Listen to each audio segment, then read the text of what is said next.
Para sa kaalaman ninyong lahat, mga palangga, ang dami ng mga iba't ibang sektor ng gobyerno na ito'y mga matataas na tao. When I say matataas, mga naglingkod sa mga previous administrations.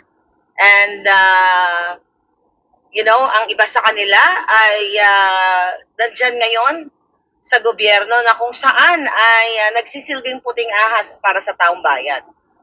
Okay? Sukang-suka na talaga sila sa ni Liza Ahas. Okay? Liza Araneta Marcos. Ngayon, mga kababayan, ayos may alindog natin siya. Naka-ano tayo ngayon, naka-lucky color daw ngayon. Okay? Out kay Lady Boss. Okay? Sa kanyang encouragement para mag-wear ako ng Emerald Chuba Chuchu. Okay? Emerald green daw ang lucky color, one of the lucky colors actually. Pero you know what? Bago tayo magkwento tungkol sa mga matataas na tao na mga nakakausap ko, matataas in terms of, yung narating nila sa kanilang buhay at maaaring ngayon ay gusto nilang magbalik loob sa katotohanan. Maaaring iba sa kanila ay nakagawa ng mga bagay na unfair sa taong bayan at nanirealize nila na they have to speak up. So, bago tayo mag-ganyan-ganyan, ang muna natin, ang pinaka goal natin this year ay maging healthy tayong lahat.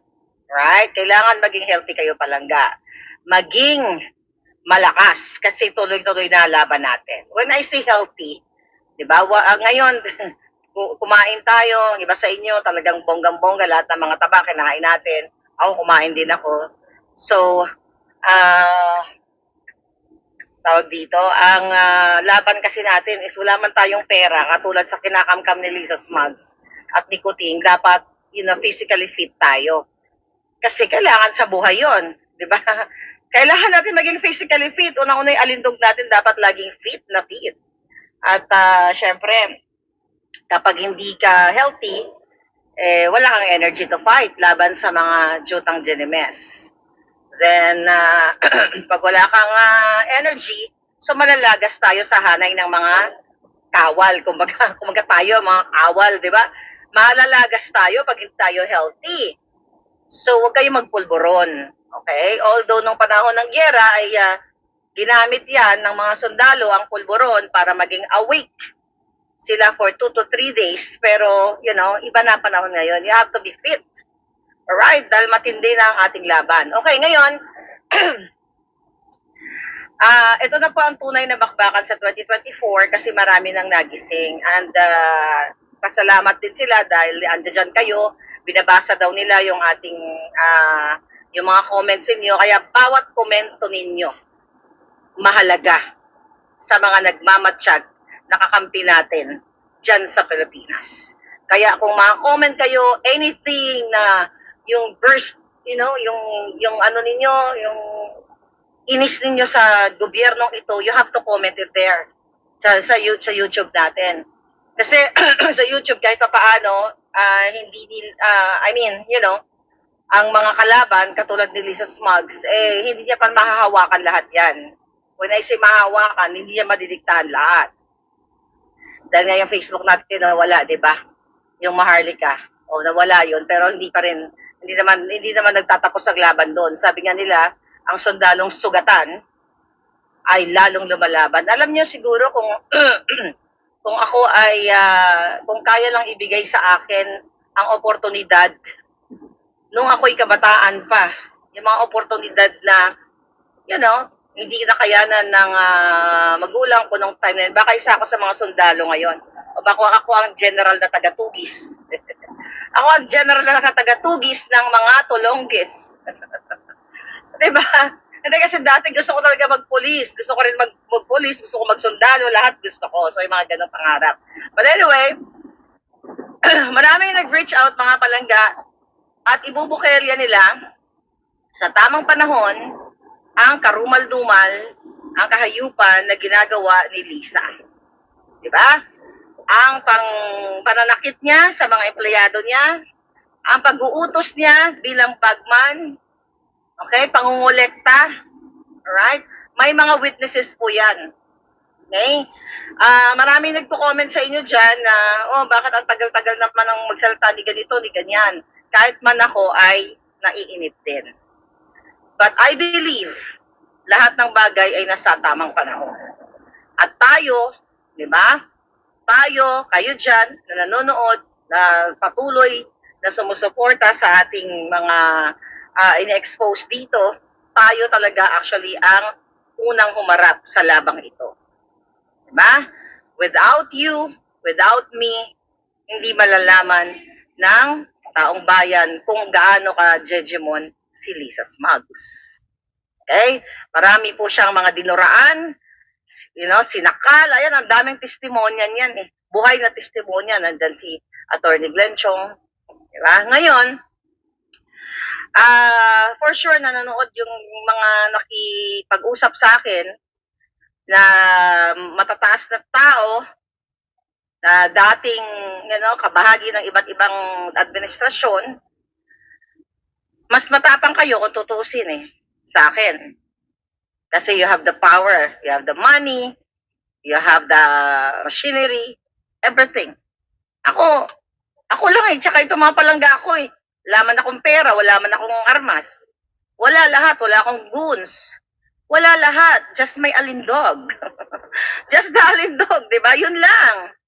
Anyway, and regarding naman kay Senator Amy Marcos, tapos na ang ating palugit sa kanya.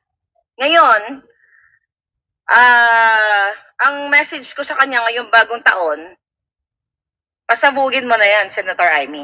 Malay nyo, may hawak din pala si Senator Amy na pulburon video. Hindi lang isa, dalawa, tatlong may hawak niyang palangga. Hindi lang, I'm telling you, hindi lang isa tao, dalawang tao, tatlong tao, kaya maraming may hawak ng alas. Ikaw, Senator Amy, Agosto pa lang, nag-uusap na tayo galing mismo sa iyong bibig na ang sister-in-law mo ang insecure sa'yo at may control ng mga bagay-bagay. Na itsapwera ka nga, may mga pagkakataon na humingi ka ng nag-request ka ng aeroplano o helicopter pala para sa iyong charity. Pero hinarang ng hinayupak mong sister-in-law. Ang nakikita natin dyan, nakikita ko dyan, Senator Amy, kung talagang hindi ka makasarili, kung talagang gusto mong i-redeem ang pangalan ng tatay mo, bigyan ka ng unsolicited advice. Okay? Gusto mong i-redeem ang pangalan ng tatay mo, jipain mo yung iyong sister-in-law. Dahil inaagawan ka ng eksena. In the first place, bakit ba na iupo yan si Kuting? Maliban sa pakikipagtulungan ng Smartmatic, yung kapatid mong Pulboronic. Dahil sa pangalan yung Marcos. At sino ang namamayagpag ngayon? Araneta ang nakikinabang. Araneta at Romualdez. Diba? Kasi wala naman ako naririnig ng mga Marcos na like sa Edralin part na umiepal ngayon. May narinig ba kayo? Yung mga mga Ilocanong Edralin Marcos, yung pang from father niya. Yung mga kapatid ni Marcos Sr. o kung sino pa man mga kamag-anak na, I don't know, nakalimutan ko na kailang kapatid niya. Walang epal. When I say epal, walang sangkot sa mga anomalya. Walang nagkakamkam on the side of the Edralin. Ang mga nangangamkam talaga, yung Araneta, yan yung tapik, Senator Amy. Tapik yan. That's Tagalog, di ba? Tapik. Ngayon, kung pababayaan mo to, Senator Amy, nababuyin ni Lisa, dahil alam mo in the first place na ang kapatid mo ay under Desaya. May mga pagkakataon, Senator Amy, na sinabi mo, na gusto mong bigyan inutusan mo si Bonget, na bigyan ng pera si Lisa. This is before yung pagka-presidente ng kapatid mo. Campaign ito, between 2016 to 2022, itong mga panahon na ito, na gusto mong bigyan ng pera si Lisa para papuntahin sa New York at mag-enjoy na lang, di ba? Kasi nabubwisit ka sa pagmumukha niya dahil lahat pinakikialaman niya. So this time, 2024, pasabugin mo na para sa taong bayan. Why? Lulubog ka kasama ng mga anak mo. Okay? Kung may ambisyon pa ang anak mo, si Matthew, di ba? So na-meet ko yan. Na-meet ko ang mga anak ni Senator Amy nung kasal nung anak niya isang Michael. Yung Michael noong 2017. I don't know, yung Michael mukhang tahimik naman. So kung tutuusin, ako personally, wala namang problema actually sa akin. Kung lahat Marcos, lahat Araneta, lahat Romualdez, ang mga nakaupo, kung tama ang ginagawa nila. O Maharlika, lahat na nakaupo, Maharlika, De Los Santos, Guevara, di ba? Wala ako, I don't care. As long as gumagawa ang mga ito ng tama para sa bayan. Imagine mo, lahat yan Romualdez Marcos, pero booming ang ating ekonomiya. Walang pulburon, walang ang crime, hindi ganun kalala. Ang mga tao maganda ang buhay nila. So I don't care. Pero ikaw, Senator Amy, inaagawan ka ng eksena, di ba? Kaya nga nagbalik loob yung iba na sinuportahan kayo kasi ang tinignan ng mga tao kung bakit, at ang tinignan ko rin kung bakit sinuportahan ko ang Marcos, yung magagandang ginawa ng ama mo, yung magaganda lang. Which is totoo naman na napapakinabangan ng taong bayan hanggang ngayon, yung mga infrastructures. Ano bang infrastructure ngayon na pinakikinabangan ninyo? Ang pangako ni ng kapatid mo, Senator Amy, na milyong-milyong bahay, 1 milyon kada taon. Ang putang ina, 2 taon na. Tanggalin na yung kapatid mo, ibukelya mo na. Ilan? 1 milyong pagnanakaw, araw-araw, o mahigit pa. Yan ang tinupad niya, milyong-milyong pagnanakaw nila ni Lisa. Dahil kinukonsinti niya. Kung gusto mong hindi ka malubog, which is lubog-lubog na kayo ngayon, ang pangalang Marcos. And that's the truth. You can see that on social media. Nakita nyo yung mga comment ng tao, sukang-suka na sila. Kung gusto mo, sabi ko nga, paulit-ulit ko, i-booking mo na ang kapatid mo, ikaw mismo tumayo sa witness stand kung kinakailangan na ang kapatid mo ay hindi fit sa pagiging presidente dahil ang nagpapatakbo ngayon ay ang isang ahas na si Lisa. Ikaw, Senator Amy, ang isa sa matibay na saksi dahil nakasama mo ang kapatid mo. Sinama mo pa yan sa pelikula ninyo ni Daryl Yap na si Kuting Aywat, party-party lang. Nabudol kami, so i-ready mo yung sarili mo. The moment na niready mo ang sarili mo, then itsapwera namin si Marcos Jr. mo, si Kuting, at ang mga Araneta, hayaan mo na lang ba na binababoy ng Sister Ip na umiepal na pinakinabangan ang Marcos na pangalan. Yung pangalan ninyo, ito'y topic lang tong bruhang ito. Diba? Galing sa kahirapan, kung kani-kanino lang hingi ng pera, nagpapaaral sa kanya, wala namang masama doon kung may nagbibigay sa pagpapaaral. Pero itong hinayupak na sister-in-law mo, na ulaga, okay? Inaagawan kayo ng eksena. Gusto ko ikaw ang umeksena. Paano eksena? Gusto namin, i-booking mo para sa taong bayan, then gawin nyo yung tama. Kung may chance pa. Kung may chance ka pa. Kaso I don't think may chance ka pa, Day. Diba? Gigil na ang taong bayan. Sobrang gigil na sa inyo. Kaya dapat, pasabugin mo na ng bonggang-bongga yan. Kasi, tignan nyo, yung impact na ginagawa ni Liza, ng Araneta, na lahat ng mga Araneta, mga kapatid niya, nandyan, lalo ni kapatid na si Martin, na sumira ng buhay ni Maricel Soriano, na si Martin Araneta ang nagturo kung paano magpulburonic si Maricel Soriano. Hindi naman taguyan sa showbiz chika. Yan, andyan, lahat namamayagpag, lahat kumukubra sila ng pera. Ikaw, Amy Marcos, sayang ang suporta ko sa'yo. Kung hindi mo, sayang actually lahat, kung hindi mo ibubukela yung sister-in-law mong bigaon. Okay? Ngayon, actually marami kong nababasa dyan kahit in the past na wala na silang tiwala sa'yo, Senator Amy. Pero babalik lang ang support. I believe, babalik ang suporta ng taong bayan sa iyo, Senator Amy. Not for Marcos Jr., burado na yan. Dahil tamad yan eh, alam mo naman yung kapatid mo eh, tamad-tamad, pulburon. Babalik, kasi magkakaiba naman tayo eh. May mga individuality tayo, di naman lahat ng magkakapatid pareho. Di ba? May mga nag-aaway-aaway na kapatid. So kung i-ready mo ang pangalan ng tatay mo na sinasabi mo, pangalan, in what? Hindi yun na-redeem actually yung pangalan ng tatay mo sa ginagawa ni Lisa Smugs. Lalong nilubog ni Lisa at ni Bongbong Marcos Jr. puting ang pangalan ninyo sa burak. Lubog na lubog. Kaya kumilos ka na. Now na. Okay? Bonggahan mo na yan dahil ikaw ang number 1 na biktima dito. Kung may pang-ambisyon ka pa, kung gusto mo pa mag-re-election, well, 2025 is coming.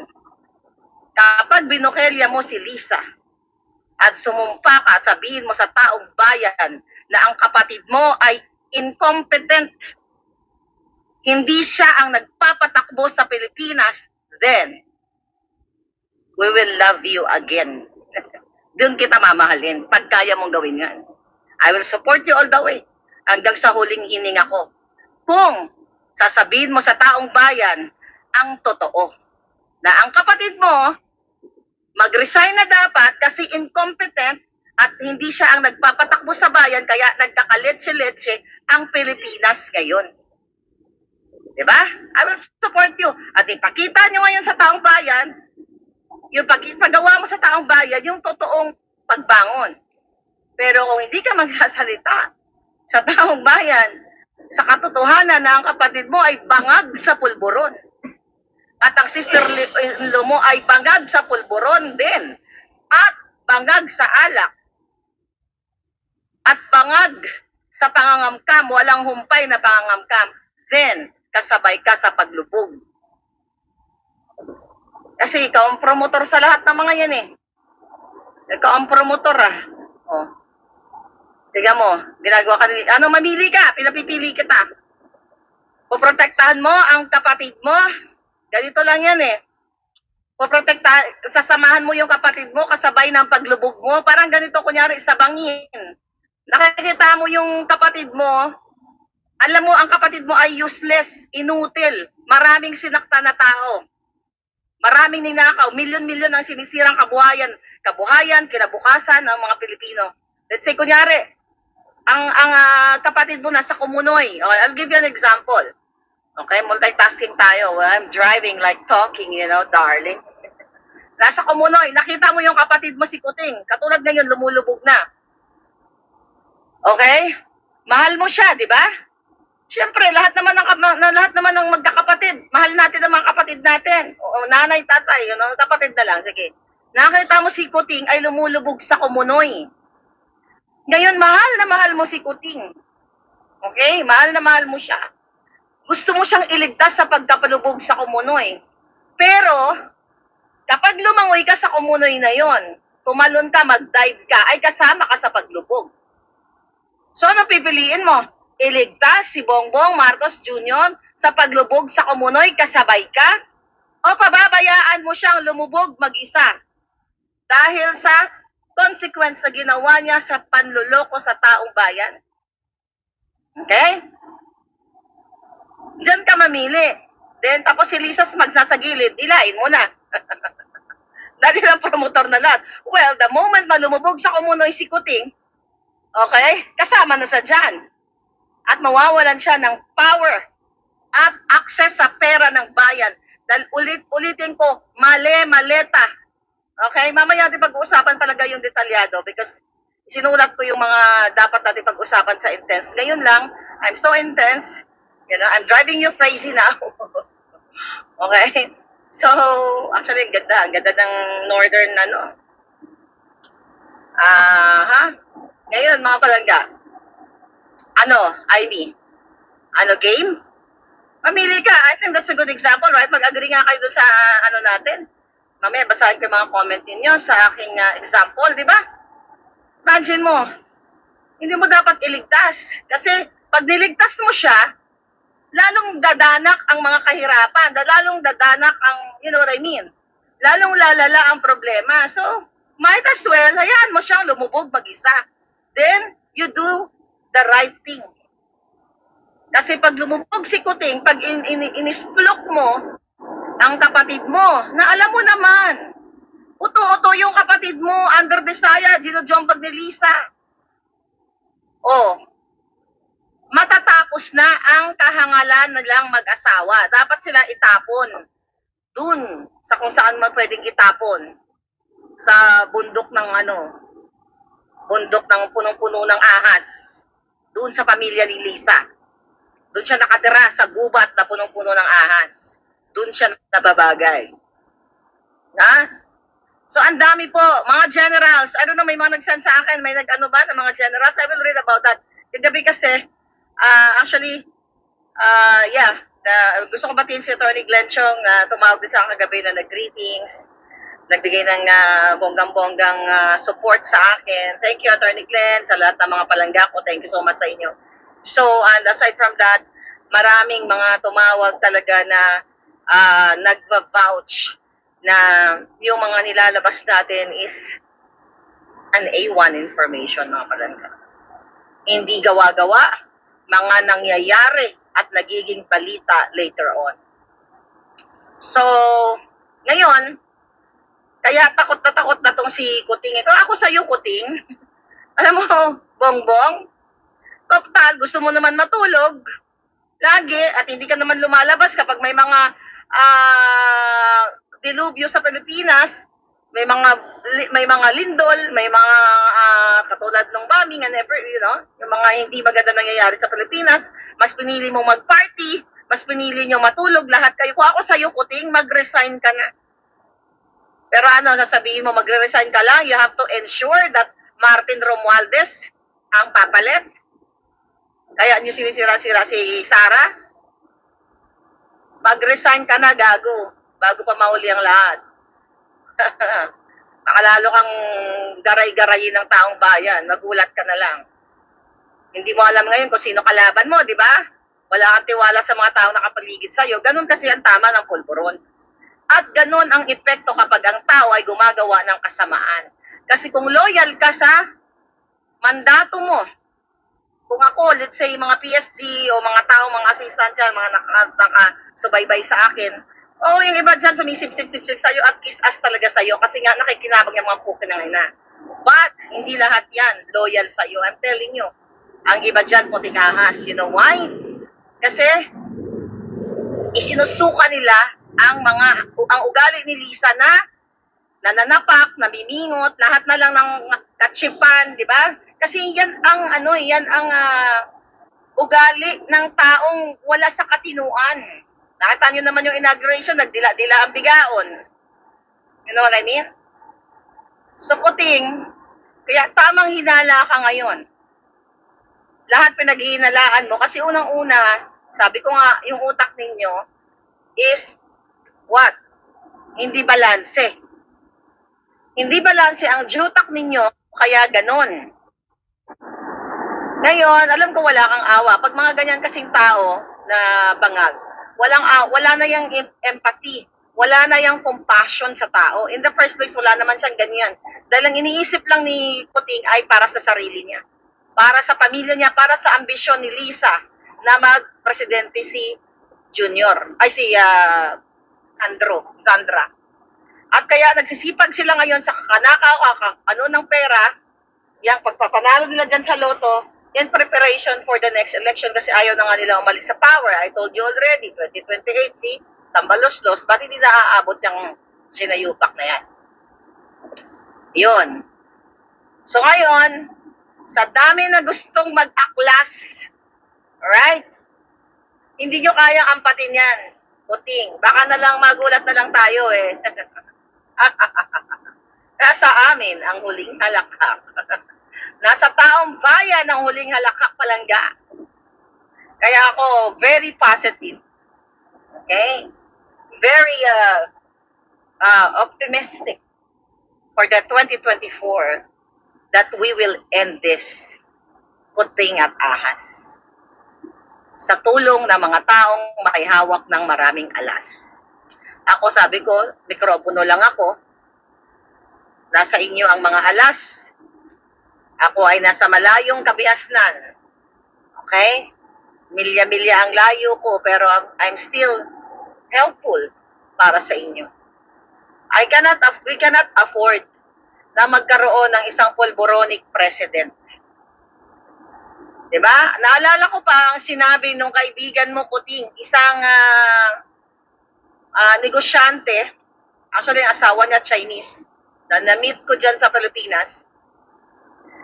Big time tong girl, lalo na to, maganda pa. Napakabait. Actually, napakabait. Pero hiwalay na siya doon sa kanyang jowa. Actually. So, ganda rin ang storya. Sinasabi niya sa akin, nung, I'm not sure kung nanalo na ba si Kuting. Nanalo na si Kuting. Okay, nagbi-meeting, meeting kami, chika-chika, kape-kape, ganyan. Ang tandang-tanda ko, ang sinabi at pinakitaan niya ako ng picture na ikaw Kuting, bata, pinakitaan niya ako ng picture na bata ka pa noon na nagsisession kayo. Hanapin mo yon. Hanapin mo kung sino yon. Lisa, hanapin mo. Na nagsisession kayo. Ang sabi niya sa akin, mga kababayan, Miss Maharlika, grabe, sabi niya, alam naman ng business society ng mga alta sa Pilipinas na si Kuting ay nagpupulburon. Diba? Sinabi ko na sa inyo na nagpupulburon. Doon ako, kumbaga hindi lang ako nagsasalita. Pero parang may pumapasok na sa utak ko at sa brain ko, ano to? Pinakitan ako ng video, ng picture. At ang sabi, kasama pa kasi Inigo Zubel doon sa mga, sila Inigo, ayan, sila yan. Mga kaklase niyan, sila Dameo, magkakaklase sila sa pulburon. Ang pinaka sinabi niya ng girl na to, sabi niya, marami namang ganun, di ba, na nagpupulburon. But they can function. Sabi niya, na-manage naman nila yung negosyo nila. Ang negosyo yung binigay niya example Yung business nila, yung mga company nila. Parang yun nga yung sinabi niya, look at Indigo. Parang yun ang binigay niya example. Ang sinagot ko lang doon, syempre lang naman magwala ako doon. Ay, puta kayo ng Kuting na yan, pulburon. Ang sabi ko, oo naman ma'am. Ganun lang. Oo naman, may mga ganun naman. Yun lang ang sagot ko. Pero, pinagsama-sama ko yung mga taong, nagsabi sa akin na si Bongbong Ferdinand, Bongbong Romualdez Marcos Jr. ay adictus benedictus sa pulburon. Alam lahat ng mga taga Forbes Park na si Bongbong ay nagpupulburon. Kayo na mga negosyanteng malalaki, okay? Kasi nakikinabang kayo, di ba? Alam ninyo, walang kadilyo si Liza. Alam yan mga kababayan, look at Nikki Cosseteng. Diba? Hindi nila makasukasuhan. Dapat i-drug nila si Cosseteng. Ayan, Senado, Kongreso, i-drug nyo si Nikki Cosseteng. Kung yan ay paninira sa kay Bongbong Marcos. Bakit hindi nyo kasuhan? Kasi nakakasira, di ba? Nakakasira sa presidente. Ikaw ba naman, akusahan mo ang presidente na nagpupulburon? Bakit walang kinakasuhan na nag-aakusa sa kanila? Una na dyan si Pangulong Duterte, di ba? Na si Bongbong Marcos Kuting Jr. ay adictus benedictus sa pulburon. Buksan nyo ang kaisipan nyo mga kababayan. Kung yung mga simpleng mga expose ko dito, gumagapang si Lisa sa mga iba't ibang tao para what? Katulad kay Taberna, di ba? Parang igipitin ako, para kasuhan ako. Pero itong sobrang degrading na kusa sa kanila na siya ay nagpupulburon dyan. Wala sa Amerika Sinseteng, dyan sa Pilipinas. Bakit himbasuhan at nang marinig ng taong bayan kung si Cosseteng ba ay sinungaling na nagpupulburon si ikaw, Marcos Jr. At kung ako idadrag nyo din, isama nyo ako sa ganyang hearing, edi baka lumabas. Ang maraming dapat lumabas, mga palangga. Kaya bumaba ka na Kuting. Baka buong pelikula mo 2024 magsushowing. Gago ka. Lisa, hindi kayo forever dyan. Yung mga appointees ni, okay, di ba sinabi ko sa inyo, si Melquiades Robles nandito? Yung putang ina niyang asawang, number 2 ba yan? Number 3? Okay? Nandito, may nag-send sa akin. Okay, kamag-anak niya. Nandito, nagsha-shopping, mga palangga, nag-shopping sa Beverly Hills. Nasa Las Vegas ngayon. Nagsha-shopping galore, pinapakita, Chanel, YSL, dating mga mga ano yan, mga naglilimahid sa kahirapan. Binibili ang mga galing sa loto dito sa Beverly Hills. Kaya yung mga buwakan ng inang yan. Na-meet ko yung asawa ni Robles noong May 9. Di ba? Mukhang ulaga na nabihisan lang ng nakaw sa bayan. Yan. Akala ninyo kasi, di ba nagpo-post sila palangga sa mga friends lang nila o family. Hindi nila alam, yung mga puting ahas ko, pamilya mismo nila.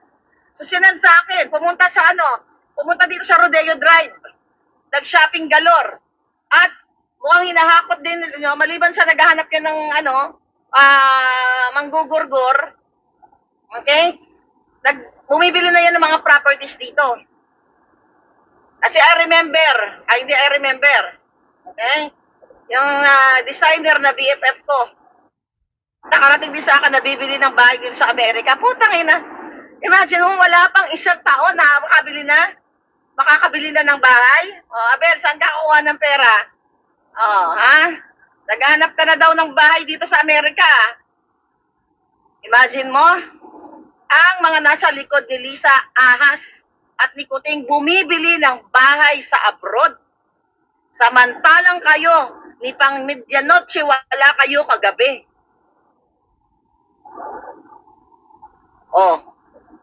Nagsa-shopping sila, hindi lang designers, hindi lang mga Hermes na yan, bahay ang sina-shopping nila. So, Amy Marcos, balikan kita. Kailan mo wawakasan ang kahayupan ng mga appointees ni Lisa Ahas na mga kawatan sa kaba ng bayan? Kailan? Gawin mo na. Para naman matuwa ako sa'yo at matuwa ang taong bayan sa'yo. We will challenge you. Ipupush ka namin. Kung kailan mo ng pushing, ipupush ka namin. I-push mo na, Senator Amy, para yung legacy mo, kung meron man, maiba ka sa kapatid mo. Diba kayo na rin mismo nagsabi, 30-something years, binoljak kayo ng binoljak na mga dilawan. Hindi na mo kakampi na ng kapatid mo dilawan. Ikaw, kung totoo man yan, kasi yung tungkol sa Smartmatic, mukhang ayaw mo pag-usapan. Kaya nga, sige lang. Hindi lang naman ikaw may hawak ng alas. Alright? So mga kababayan, tignan natin ang gagawin nitong mga puting ahas ko dyan sa Pilipinas. They're saying this 2024 is gonna be a big thing for the Filipino people. So we'll see kung hanggang saan. Basta ako, nandito lang ako palangga para maging mikropono ng taong bayan. Diba? So yun yung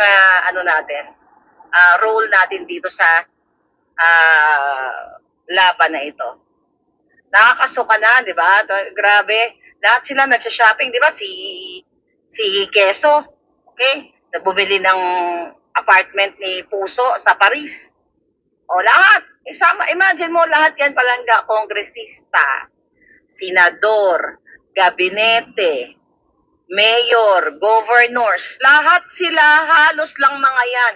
Paaral sa abroad ang mga anak galing sa pera ng bayan.